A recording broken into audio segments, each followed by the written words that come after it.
Welcome back. We continue our lesson on percentages, and we have two exam style questions. Let's look at example 1 or question 1. A shop decreases prices by 15% and then by a further 20%. Amy says prices have now decreased by 35%. Is Amy right? So we are trying to find out what single percentage will encompass 15% decrease and a further 20% reduction. So let's see. First, convert each percentage into a multiplier. So a decrease of 15%, 100 original price, 100% minus 15% will give us 85%. You convert it into a multiplier. You do the same for 20%, then you multiply your multipliers. So 15% decrease will give us a multiplier of 8.85. 20% decrease will give us a multiplier of 0.8. If you are still not conversant with multipliers, check my previous videos on how to create multipliers from percentages. Now let's multiply these two multipliers. We have 0.68. Remember, the original amount is 100%, which is 1. So if we take 1 from 0.68 and multiply by 100, we have negative 32%. That shows that the prices have decreased by 32%.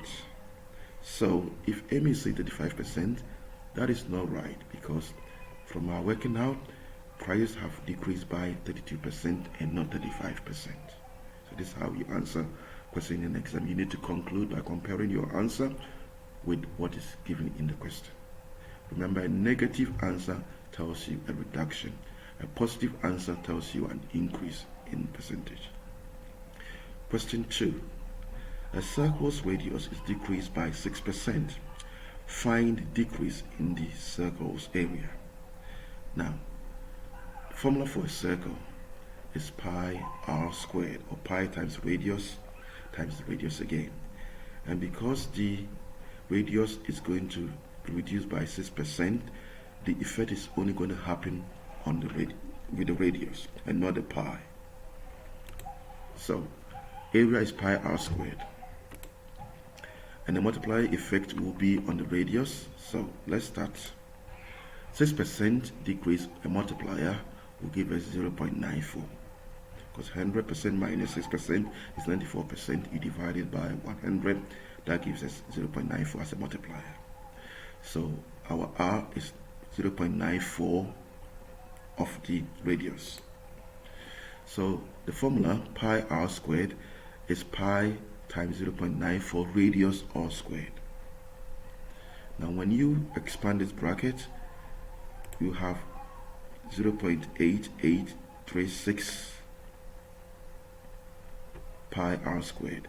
The radius squared will still be radius squared, 0.94 squared will be this value. Now remember, the original area is pi r squared. That is pi times 1 r squared, 100%. So to find out the effect, original one is 100%. This is what this is about.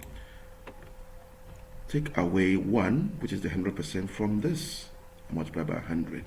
We realize we have a reduction, negative 11.64%, which means the area of the circle will reduce by 11.64%. The area of the circle will reduce by 11.64%. So the important thing is to know that there is 1 for 1 r squared, and that 1 is the 100%. So if you're going to reduce it by 6%, this will be the effect. In our next lesson, on the next slide, I'm going to talk to you about repeated percentages on different sections of percentages.